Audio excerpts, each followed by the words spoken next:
ఆలు మగల సంబంధానికి భవిష్యత్ అనుబంధం బిడ్డలే. అందుకనినే బిడ్డల కోసం గొల్లుమంటుంటారు. ఎట్టి పరిస్థితుల్లో బిడ్డని కనాలనుకుంటారు. దానికోసం ఎంతో తాపత్రయపడతారు.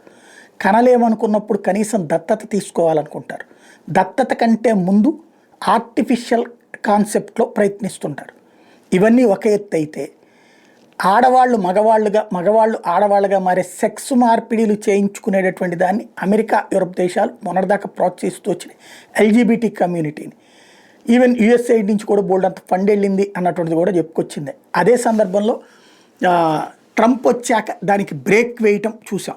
అలాగా సెక్స్ మార్పిడి చేయించుకున్న మగవాళ్ళు ఆడవాళ్ళుగా మారినటువంటి వాళ్ళు వెళ్ళి మహిళల ఆటల్లో పార్టిసిపేట్ చేసి పథకాలు గెలుస్తుంటే ప్రపంచమంతా నిలదీస్తూ, ప్రపంచ మహిళల ఒక నిలదీస్తున్న వేళ అలాంటి వాళ్ళకి అవకాశం కల్పించే ప్రసక్తి లేదని తేల్చి చెప్పినటువంటి ట్రంప్ని చూసాం. ఇదంతా పక్కన పెడితే ఇప్పుడు తాజాగా $6,20,000 ఇప్పుడు తాజాగా ఎన్ఐహెచ్ వాళ్ళకి సంబంధించినటువంటి అమెరికాకి సంబంధించినటువంటి డిపార్ట్మెంట్ కట్ చేసింది. ఈ డబ్బులు దేనికయ్యా అంటే ట్రాన్స్జెండర్ బాయ్స్ ప్రెగ్నెన్సీ, అంటే ఆడపిల్లగా పుట్టి మగపిల్లాడిగా మారి తర్వాత మగపిల్లల నుంచి ఆడపిల్లలుగా మారినటువంటి వాళ్ళని పెళ్లి చేసుకున్న వాళ్ళు బిడ్డ కానాలనుకున్నప్పుడు ఈ పాత ఆడపిల్ల చేతనే కనిపిస్తున్నారు. ఇలా చేసిన దానికి అయ్యే ఖర్చు భారీ అవుతుంది.